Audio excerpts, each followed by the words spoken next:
दोस्तों नमस्कार। जनमत के संस्करण में मैं रविंद्र वाजपेयी आपका स्वागत करता हूं। भारतीय जनता पार्टी की पूर्व प्रवक्ता जिन्हें मोहम्मद पैगंबर साहब के बारे में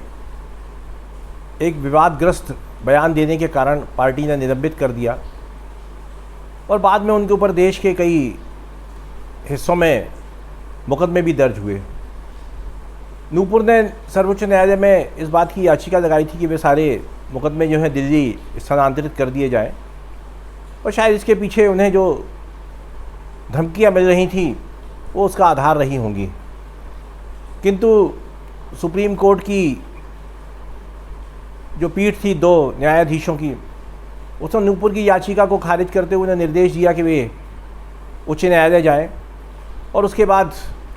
उन्होंने अपनी याचिका वापस ले ली। लेकिन याचिका को वापस लेने का निर्देश देने के साथ ही सर्वोच्च न्यायालय के न्यायाधीशों ने नूपुर शर्मा को जमकर फटकारा और उनसे कहा कि वे टीवी पर आकर देश से माफ़ी मांगें, क्योंकि इस विवाद में देश में जो कुछ भी हो रहा है, यहाँ तक कि उदयपुर में जो कन्हैया लाल नामक एक टेलर की हत्या हुई, उसके लिए भी उन्होंने कहा कि आप ही जिम्मेदार हैं। जब नूपुर के वकील ने यह कहा कि वे इस बारे में माफ़ी मांग चुकी हैं, तो उन्होंने कहा माफ़ी भी उन्होंने सशर्त मांगी है, उन्हें टेलीविज़न पर आकर देश के सामने माफ़ी मांगनी चाहिए। सर्वोच्च न्यायालय के विवेक पर और उसकी निष्पक्षता पर संदेह करने का साधारण रूप से हम सबको अधिकार नहीं है। यद्यपि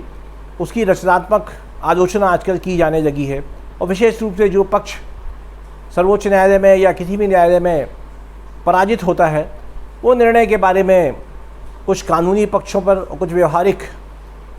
आधार पर निर्णय की आलोचना करता है और अब आजकल न्यायालय भी इसे अवमानना के रूप में नहीं लेते।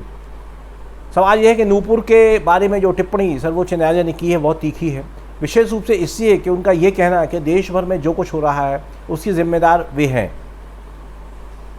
नूपुर शर्मा ने जो किया वो सही है या गलत, अब चूंकि ये मामला न्यायालय के विचाराधीन है, इसलिए निर्णय न्यायालय पर ही छोड़ देना चाहिए। देश के विभिन्न शहरों में उनके विरुद्ध जो प्रकरण दर्ज है उसके बारे में भी न्यायालय ने बहुत तीखी टिप्पणी करते हुए कहा कि आप ज़रा सी बात पर लोगों को गिरफ्तार कर देते हैं, किंतु इनके विरुद्ध इतने गंभीर मसले के बावजूद भी दिल्ली पुलिस ने इन्हें गिरफ्तार नहीं किया। और इस बारे में न्यायालय ने ये तंज भी कसा कि अपने प्रभाव का उपयोग करके इस तरह की गिरफ्तारी जो है रोक दी जाती है। बहरहाल अब चूँकि सर्वोच्च न्यायालय ने अपना फैसला दे दिया है और नूपुर ने अपनी याचिका वहाँ से वापस लेकर के उच्च न्यायालय जाने का पर सहमति भी दे दी है, तो अब इस मामले में हम दूसरे पक्ष पर भी हमें विचार करना होगा और हमें ही नहीं अपितु सर्वोच्च न्यायालय को भी इसका संज्ञान लेना चाहिए। वो ये कि ईश निंदा जो है किसी भी धर्म के बारे में और किसी भी धर्म के जो पूज्य व्यक्तित्व होते हैं, आराध्य व्यक्तित्व होते हैं, देवी देवता होते हैं, हम उन्हें अल्लाह कहें, क्राइस्ट कहें, भगवान कहें, जो भी हैं, उनके बारे में आलोचना करने का हमारे पास कोई अधिकार नहीं होना चाहिए। इसलिए नहीं होना चाहिए कि कोई भी साधारण मनुष्य, 2 धर्माचार्य आपस में विभिन्न धर्मों के यदि शास्त्रार्थ करें, बहस करें और एक दूसरे के धर्म की व्याख्या करते हुए ये बताने का प्रयास करें कि हमारा धर्म आपसे श्रेष्ठ है, तो एक बार बात समझ में आती है। किंतु रास्ते चलता कोई भी व्यक्ति किसी भी धर्म पे या किसी धार्मिक महापुरुष के ऊपर टिप्पणी कर दे, आलोचनात्मक टिप्पणी कर दे, तो मुझे लगता है कि किसी भी सभ्य समाज में इसकी अनुमति नहीं होना चाहिए। और इसी आधार पर जिस पर सर्वोच्च न्यायालय ने आज नूपुर शर्मा को फटकार लगाई है, तो मुझे लगता है कि न केवल सर्वोच्च न्यायालय को अपितु सरकार को भी और देश में जितनी भी हमारी जांच एजेंसियां हैं उन्हें इस बात की जांच करना चाहिए कि आज सोशल मीडिया के माध्यम से विभिन्न धर्मों के लोग और ख़ास करके विभिन्न धर्मों के जो धर्माचार्य हैं वो एक दूसरे के धर्म के बारे में जिस तरह की आलोचनात्मक और व्यंग्यात्मक टिप्पणियां कर रहे हैं, उससे मुझे लगता है कि सामाजिक वातावरण ख़राब हो रहा है। और सोशल मीडिया पर चूँकि सीधे नियंत्रण किसी का नहीं होता है और उसकी इतनी ज़्यादा पड़ताल करना भी सरकार के लिए और व्यवस्था के लिए संभव नहीं है, तो मुझे लगता है कि उस पर एक अस्वस्थ बहस होती है, छींटाकशी होती है और कभी कभी उसमें जो है मामला जो है बहुत गंभीर रूप ले लेता है। यदि कन्हैया लाल ने सोशल मीडिया का उपयोग नहीं किया होता तो शायद उसकी हत्या नहीं हुई होती। पहले ये माध्यम नहीं था, किंतु अब ये घर घर में पहुंच गया है, हर हाथ में पहुंच गया है और इसके कारण से अभिव्यक्ति की स्वतंत्रता जो है वो अभिव्यक्ति की स्वच्छंदता में बदलती जा रही है। सुप्रीम कोर्ट से इस बात का अनुरोध करना गलत नहीं होगा कि विशेष रूप से कुछ धर्माचार्य जो हैं वे न जाने कहाँ कहाँ की खोज करके और सनातन धर्म के बारे में, हिंदू धर्म के बारे में, हिंदू देवी देवताओं के बारे में ऐसी ऐसी कहानियाँ, ऐसे ऐसे किस्से अपनी ज़मात में फैलाते हुए अपने धर्म को श्रेष्ठ साबित करने का प्रयास करते हैं, जिनके ऊपर आम तौर पर लोगों का ध्यान नहीं जाता। किंतु अब आप YouTube को अगर खंगा देंगे तो आपको ऐसे सैकड़ों हज़ारों वीडियो मिल जाएंगे जिनमें कि हिंदू देवी देवताओं के बारे में या हिंदू पौराणिक कहानियाँ जो हैं, हमारी कथाएँ हैं, जातक कथाएँ हैं, उनके बारे में हमें इस तरह के व्यंग्यात्मक कथन सुनने मिल जाएंगे जिनसे हमारी भावनाएं भी आहत होती हैं। किंतु ये बात बिल्कुल सही है कि हिंदू समाज जो है वो स्वभाव से बड़ा सहनशील और सामंजस्य रखने वाला होता है, और इसके कारण से हिंदू समाज में वैसी उत्तेजना नहीं देखी जाती जैसे कि इस मामले में विशेष रूप से मुस्लिम समुदाय जो है अपने धार्मिक मामलों में ज़रा सी भी अगर बात इधर की उधर हुई तो वो जिस तरह की उत्तेजना व्यक्त करता है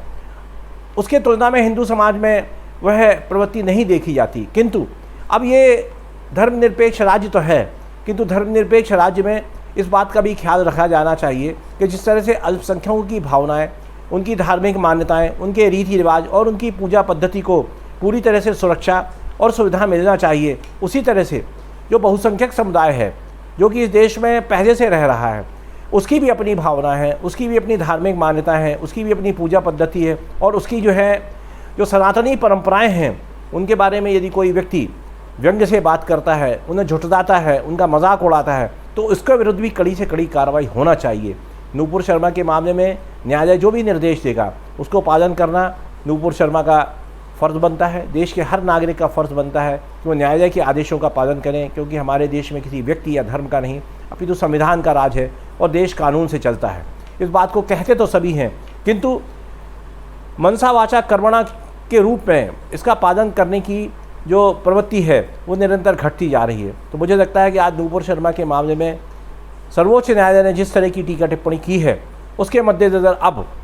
समय आ गया है जब सभी धर्मों के धर्माचार्यों या उससे जुड़े अन्य लोगों के वे वक्तव्य, वे बयान, वो वीडियो जो है उनकी जांच की जाए बारीकी से, जिन्हें उन्होंने दूसरे धर्मों का मजाक उड़ाया है या दूसरे धर्मों के महापुरुषों पर टीका टिप्पणी की है या उनकी जो पौराणिक मान्यताएं हैं, पौराणिक कथाएं हैं, उनको लेकर के कहीं ना कहीं तंज कसते हैं।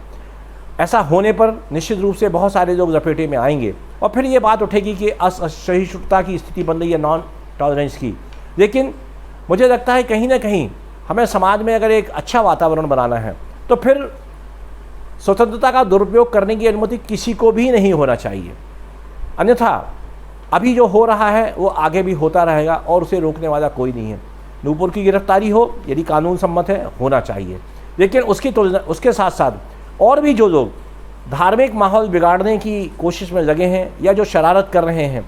उसमें निश्चित रूप से कुछ तो विदेशी इशारों पर काम करते हैं। सर्वोच्च न्यायालय देश की विभिन्न अन्य अदालतों के साथ साथ शासन और प्रशासन का दायित्व है कि इन सब का संज्ञान लेते हुए इन सब के ऊपर कड़ी कार्रवाई करें, अन्यथा क्रिया की प्रतिक्रिया के रूप में सामाजिक वातावरण में जहर घुलता रहेगा और देश में इसी तरह आग लगती रहेगी और देश के जो दुश्मन हैं वो खुश होते रहेंगे। आज के इस संस्करण में इतना ही, कल किसी नए विषय पर आपसे चर्चा करूँगा। तब तक के नमस्कार, शुभ रात्रि, धन्यवाद मित्रों।